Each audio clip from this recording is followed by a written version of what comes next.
Wa ma min dabatin fil ard illa lillahi rizquha. Nyo rezeki yang kan tanggung oleh Tuhan rezeki kita. Rezeki itu ada tiga sisi. Na rezeki yang madmun, na rezeki yang maksum, dan na pula rezeki yang mau'ud. Rezeki Tuhan yang kan tanggung di Allah Taala rezekinya. Nya hana payah pirangkat tahu. Lam tengut di jantat aku. Nya rezeki madmun. Sida urang hak kana jamir rezeki dia Tuhan bakri. Hak pajubu bakri, ipatha pajuhu.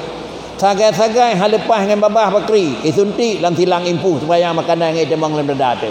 Nyo kira-kira wa ma min dabatin fil ardi illa lillahi rizqa adalah rezeki madmun, hana payah minta, preh mentran terus. Yang kedua adalah rezeki maksum. Rezeki yang kena bagi oleh Tuhan. Tahun 2020 padina ni betul rezeki dia Tuhan kena dunia.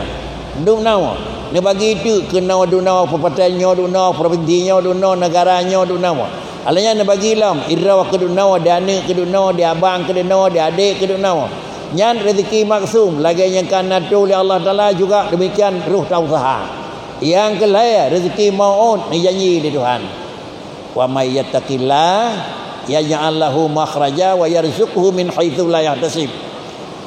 Rezeki yang kalau nyanyi ke kata menyo tertim petaat kelun dan tertim memang patuhi lagi long maka lun pegah di Tuhan yarzuquhu min haitsu la yahtasib tapreh re hendak terjala di terus peng niko nyo jalan tamang niko jalan nyak terus leh jalan bat terus jalan jaga dah lihat terus jalan beterus puatra jalan dah lihat terus puatra jalan terus lain macam jalan dah lihat terus bakri adalah alat yang paling ampuh. Jalan dah lihat terus adalah syukur. Pakan syukur alat yang paling ampuh. Lagi yang kada bicara punau, asyukru qaidul lil maujudi dan syukru saidul lil mafqudi.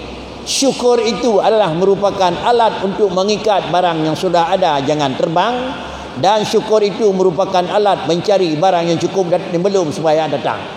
Nah, perlu beraya macam tu syukur ke Tuhan. Nah, perlu memulia macam tu syukur ke Tuhan. Nah, mulai bisigan macam tu syukur ke Tuhan. Yang dalam bisigan mereka bisigan tambah rumah liana tu. Berat tak syukur bisigan tambah melesah. Berat tak syukur bisigan tambah nyan. Berat tak syukur dunia bisigan aku. Kenapa Rasulullah disegani seluruh dunia? Berat tak penuh syukur Rasulullah kepada Allah Taala. Man pakai katanya hanayum syukur sedikit.